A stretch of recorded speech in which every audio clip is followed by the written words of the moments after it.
संजीवराजे नाईक निंबाळकरांची 48 तास प्राप्तिकर विभागाकडून चौकशी। आजही चौकशी होणार। पुणे आणि साताऱ्यातील घराची झाडाझडती।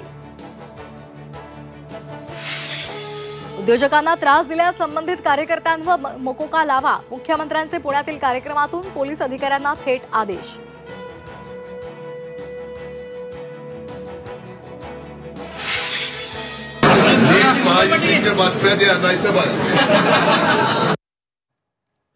महायुतीच्या बातम्या नीट द्या, नाहीतर आम्ही दोघे उडवून टाकू। स्टेन गन घेऊन अजित पवारांचा पत्रकारांना गमतीशीर इशारा।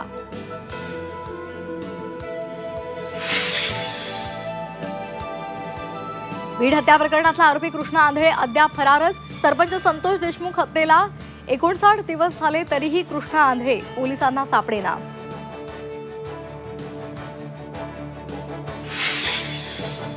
शक्तीपीठ महामार्गाविरोधात सांगलीमध्ये शेतकऱ्यांकडून मुख्यमंत्र्यांना रक्तानं लिहिलेलं पत्र।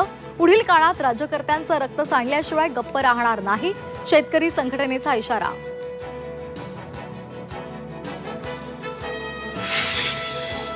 मनसे अध्यक्ष राज ठाकरे पंढरपूरच्या दौऱ्यासाठी रवाना। ग्रामीण भागातील पदाधिकाऱ्यांच्या गाठीभेटी घेणार।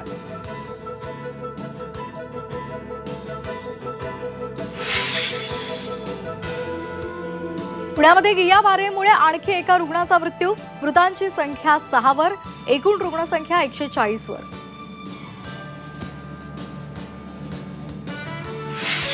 रायगडच्या पालकमंत्री पदाचा तिढा कायम। जिल्हा नियोजन समिती स्थापन नसल्यामुळे विकास आराखडा अपूर्ण।